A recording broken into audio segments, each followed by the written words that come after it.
അല്ലാതെ മറ്റാരാണ് RSSനെയും BJPയെയും നഖശിഖാന്തം എതിർത്തിട്ടുള്ളത്? വെള്ളാപ്പള്ളിയും തൊഗാഡിയായും ഒരുമിച്ചിരിക്കുമ്പോൾ അതിനെ രൂക്ഷമായി എതിർത്തത് സഖാവ് പിണറായി വിജയൻ. കോൺഗ്രസിന്റെ നേതാക്കന്മാർക്ക് നട്ടലുണ്ടായോ? പശു RSSകാരുടെ മാതാവാണെങ്കിൽ മൂരി RSSകാരുടെ അച്ഛനല്ലേ, അച്ഛനാണോ എന്ന് ചോദിക്കാൻ ഒരു സഖാവ് VS ഈ നാട്ടിൽ വേണ്ടേ? ഇതൊന്നും ചോദിക്കാനുള്ള ത്രാണിയോ കരുത്തോ 10,000 കൊല്ലം തപസ്സിരുന്നാലും കോൺഗ്രസിന്റെ നേതാക്കന്മാർക്കും ഉമ്മൻചാണ്ടിക്കും കിട്ടുമെന്ന് നമുക്ക് ആർക്കെങ്കിലും വല്ല ധാരണയുമുണ്ടോ? അങ്ങനെ വല്ല തെറ്റിദ്ധാരണയും ആർക്കെങ്കിലും ഉണ്ടോ? ഉത്തരേന്ത്യയിൽ പോയാൽ BJPയും കോൺഗ്രസും തമ്മിലുള്ള അന്തരം വളരെ കുറവാണ്. ഇടതുപക്ഷത്തിനല്ലാതെ കമ്മ്യൂണിസ്റ്റുകാർക്കല്ലാതെ ഈ ഭവിഷ്യത്തിനെ തടഞ്ഞു നിർത്താൻ സാധിക്കില്ല. അതുകൊണ്ടാണ് RSSും BJPയും അവരുടെ 1ാം നമ്പർ ശത്രുവായി ഇന്ത്യയിൽ കമ്മ്യൂണിസ്റ്റുകാരെ പ്രഖ്യാപിച്ചത്.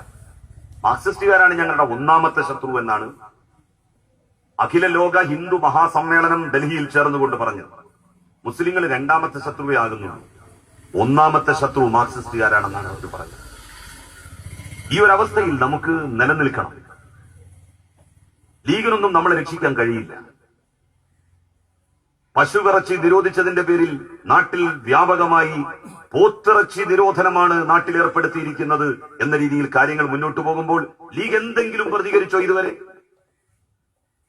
കമ്മ്യൂണിസ്റ്റുകാരെ ബീഫ് ഫെസ്റ്റ് നടത്തി.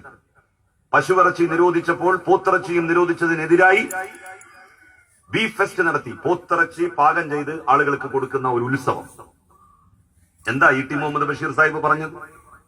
ലീഗിന്റെ നേതാവ് എരുതിയിൽ എണ്ണയൊഴിക്കുന്നത് പോലെയാണ് ഈ സമരമുറ എന്നാണ്. കമ്മ്യൂണിസ്റ്റുകാർക്ക് പോത്തിറച്ചി തിന്നാനുള്ള അവകാശത്തിന് വേണ്ടിയിട്ടല്ല കമ്മ്യൂണിസ്റ്റുകാർ ആ സമരം നടത്തിയത്. മഹാഭൂരിഭാഗം പോത്തിറച്ചിയും ഇവിടെ തിന്നുന്നത് ലീഗുകാരാണ്. എന്നിട്ട് പോലും ലീഗുകാർക്ക് അവകാശം വേണം. രാഷ്ട്രീയമായി വിയോജിപ്പുണ്ടെങ്കിലും ഈ നാട്ടിലെ ആളുകൾ എന്ത് ഭക്ഷിക്കണമെന്ന് തീരുമാനിക്കാനുള്ള അധികാരം ഭരണകൂടത്തിനല്ല എന്ന് പ്രഖ്യാപിക്കുകയായിരുന്നു കമ്മ്യൂണിസ്റ്റുകാർ. ആ സമരത്തെ പോലും തള്ളിപ്പറയുകയാണ് ചെയ്തത്. മുഹമ്മദ് അഖ്ലാഖ് മരണപ്പെട്ടിട്ട് എപ്പോഴാ E.T. മുഹമ്മദ് ബഷീർ അവിടെ എത്തിയത്? ആദ്യം ഓടിയെത്തിയത് സഖാവ് ബൃന്ദാക്കാരാണ്. 2 ദിവസം കഴിഞ്ഞ് രാഹുൽ ഗാന്ധി ചെന്നു. 6 ദിവസം കഴിഞ്ഞിട്ടാണ് E.T. മുഹമ്മദ് ബഷീർ മുഹമ്മദ് അഖ്ലാഖിന്റെ സഹോദരൻ ഡൽഹിയിൽ ആശുപത്രിയിൽ ചികിത്സയിൽ കഴിയുന്നിടത്തെത്തിയത്. ഈ നാട്ടിൽ അപ്പൊ എന്താ ലീഗിന്റെ അതിന്റെ ഒരു ന്യായം? ഞങ്ങൾ പറഞ്ഞാൽ അത് വർഗീയതയാകും. അത് തന്നെയാണ് പ്രശ്നം. കമ്മ്യൂണിസ്റ്റുകാർ പറഞ്ഞാൽ അത് വർഗീയതയല്ല. അപ്പൊ ആരെയാണ് നമ്മൾ പ്രോത്സാഹിപ്പിക്കേണ്ടത്? ആരെയാണ് നമ്മൾ പിന്തുണക്കേണ്ടത്? നമുക്കൊരാവശ്യം വരുമ്പോ ലീഗുകാർ പറയും ഞങ്ങൾ ഇതിൽ ഇടപെട്ടാൽ അത് പ്രശ്നമാകും. എന്നാൽ കമ്മ്യൂണിസ്റ്റുകാർ ഇടപെടുന്നു. അവരിടപെട്ടാൽ ഒരു പ്രശ്നവും നാട്ടിലില്ല. സഖാവ് VS നടത്തിയ ഈ പ്രസ്താവന ഈ നാട്ടിൽ മറ്റാരെങ്കിലുമായിരുന്നു നടത്തിയിരുന്നത് എങ്കിൽ എന്താകുമായിരുന്നു നാട്ടിലെ പുകിൽ?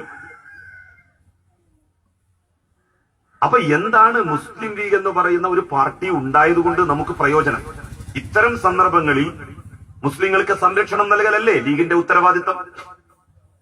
ഗോവധം നിരോധിച്ചതിനെതിരായി ഒരക്ഷരം ഇന്നുവരെ ലീഗിന്റെ നേതാക്കന്മാർ പറഞ്ഞിട്ടുണ്ട്? ഒന്നും പറഞ്ഞിട്ടില്ല. അവർക്ക് പേടി. ഈ പേടി കൂടുകയേയുള്ളൂ ഇനി വരുന്ന കാലത്ത്. ഒരു മുസ്ലിമിനെ എന്ത് ചെയ്താലും ഒന്നും പറയാൻ കഴിയാത്ത നിസ്സഹായത ലീഗിന് വരും. അന്ന് അവർക്ക് വേണ്ടി പൊരുതാൻ ഈ നാട്ടിൽ കമ്മ്യൂണിസ്റ്റുകാരെ ഉണ്ടാകും. ഈ പ്രദേശത്ത് കമ്മ്യൂണിസ്റ്റുകാരെ ഉണ്ടാകും. അത്തരത്തിലുള്ള സംഘത്തെയാണ്, വിഭാഗത്തെയാണ് ഈ സന്ദർഭത്തിൽ നമ്മൾ കരുത്ത് നൽകി ശക്തിപ്പെടുത്തേണ്ടത്. ഈ തെരഞ്ഞെടുപ്പിൽ ഇടതുപക്ഷം ദുർബലമായാൽ അത് RSSന്റെയും BJPയുടെയും മുന്നേറ്റമായി ചിത്രീകരിക്കപ്പെടും. ഇപ്പോൾ തന്നെ അത്തരത്തിലുള്ള ചിത്രീകരണങ്ങൾ നടന്നുകൊണ്ടിരിക്കുകയാണ്. അതുകൊണ്ട് നമുക്ക് ആവശ്യമുണ്ടെങ്കിൽ, ഈ നാട്ടിൽ നമുക്ക് അഭിമാനത്തോടെ നിലനിൽക്കണമെന്നുണ്ടെങ്കിൽ ഇടതുപക്ഷവും ചെങ്കൊടിയും നാട്ടിൽ വേണം. നമ്മളുടെ വീട്ടുപടിക്കലും നമ്മളുടെ ഫ്രിഡ്ജിൽ സൂക്ഷിച്ചിരിക്കുന്ന ഇറച്ചി എന്താണെന്ന് നോക്കാൻ ആളുകൾ വരും നാളെ. നമ്മളുടെ അടുക്കളയിൽ കുടുക്കയിൽ വേവുന്ന ഇറച്ചി എന്തിന്റെ ഇറച്ചിയാണ് എന്ന് അന്വേഷിച്ചുകൊണ്ട് നരാധമന്മാരെത്തും. അന്ന് നമ്മളുടെ പടിക്ക് പുറത്തു വെച്ച് അവരെ തടുത്തു നിർത്തി ആട്ടി ഓടിക്കാൻ ചെങ്കൊടിയും കമ്മ്യൂണിസ്റ്റുകാരും നാട്ടിൽ വേണം എന്നുള്ള കാര്യത്തിൽ ആർക്കാണ് തർക്കം? ഇടതുപക്ഷത്തിന് ചെയ്യുന്ന വോട്ട് ഈ നാട്ടിൽ മനുഷ്യാവകാശങ്ങൾ പരിരക്ഷിക്കുവാൻ വേണ്ടിയിട്ടുള്ള വോട്ടാണ്. എല്ലാവരും നിസ്സഹായരായി കൈമലർത്തുമ്പോൾ ഞങ്ങളുണ്ട് നിങ്ങളുടെ കൂടെ എന്ന് പറയാൻ ധൈര്യം കാണിക്കുന്നവരെയല്ലേ നാം ഒരു കൈ സഹായം നൽകി താങ്ങ് നൽകേണ്ടത്? നിങ്ങളുടെ വോട്ടുകൾ ഇടതുപക്ഷത്തിന് രേഖപ്പെടുത്തണം എന്ന് ഞാൻ അഭ്യർത്ഥിക്കുന്നു. ഇവിടെ മുനിസിപ്പാലിറ്റിയിലേക്ക് മത്സരിക്കുന്നത്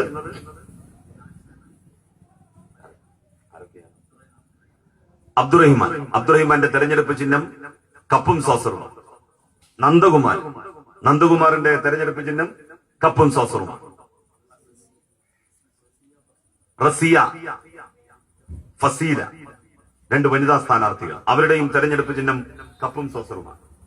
നിങ്ങളുടെ 4 വോട്ടുകളും ഈ 4 വാർഡുകളിൽ മത്സരിക്കുന്ന 4 സ്ഥാനാർത്ഥികൾക്ക് കപ്പും സോസറും അടയാളത്തിൽ വോട്ടുകൾ രേഖപ്പെടുത്തി ഇടതുപക്ഷത്തെ ശക്തിപ്പെടുത്തേണ്ടത് കാലത്തിന്റെ ആവശ്യമാണ് എന്ന് തിരിച്ചറിഞ്ഞുകൊണ്ട് നിങ്ങൾ ഓരോരുത്തരും പ്രവർത്തിക്കണം എന്ന് അഭ്യർത്ഥിച്ച് ഞാൻ എന്റെ വാക്കുകൾ അവസാനിപ്പിക്കുന്നു. നന്ദി, നമസ്കാരം.